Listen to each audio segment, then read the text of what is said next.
বর্ষার শুরু থেকেই ভয়ঙ্কর হয়ে উঠছে চট্টগ্রামের ডেঙ্গু পরিস্থিতি।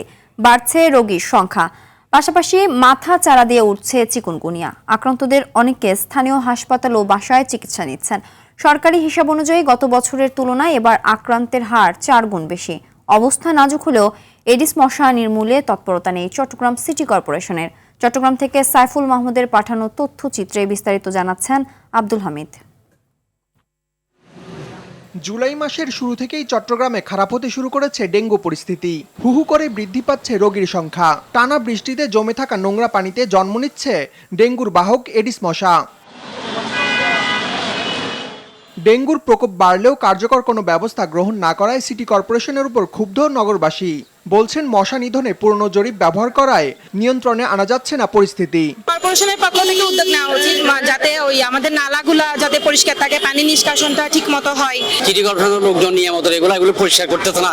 এই সমস্ত কারণে মশা বেড়ে যাচ্ছে এবং মানুষ ডেঙ্গু আক্রান্ত হচ্ছে। ডেঙ্গু যাতে না ছড়ায় সেভাবে ব্যবস্থা নিতে হবে আর কি। ডেঙ্গুর হটস্পট হিসেবে নগরীর 6টি এলাকাকে লাল, 5টিকে হলুদ এবং 7টিকে নীল তালিকাভুক্ত করেছে জেলা সিভিল সার্জন কার্যালয়ে।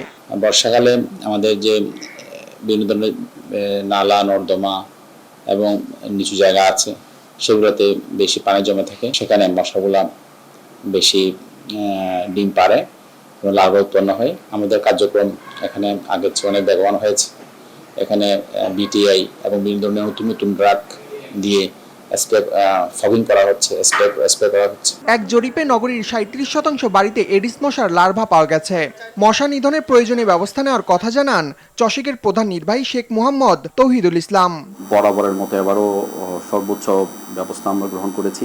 আমাদের মশার জন্য যে লার্ভিসাইড এবং অ্যারাডিসাইডের পর্যাপ্ত মজুদ রয়েছে এবং আমরা প্রটোকল অনুযায়ী প্রতিটা ওয়ার্ডে আমরা 4 ভাগে ভাগ করে আমরা কিন্তু মশার ওষুধগুলো আমরা প্রয়োগ করছি। গত বছর চট্টগ্রামে ডেঙ্গু আক্রান্ত হয় 4323 জন, মৃত্যু হয় 45 জনের। প্রয়োজনীয় ব্যবস্থা না নিলে এবছর পরিস্থিতি আরো ভয়াবহ হবার আশঙ্কা করছেন সংশ্লিষ্টরা। আব্দুল হামিদ, RTV।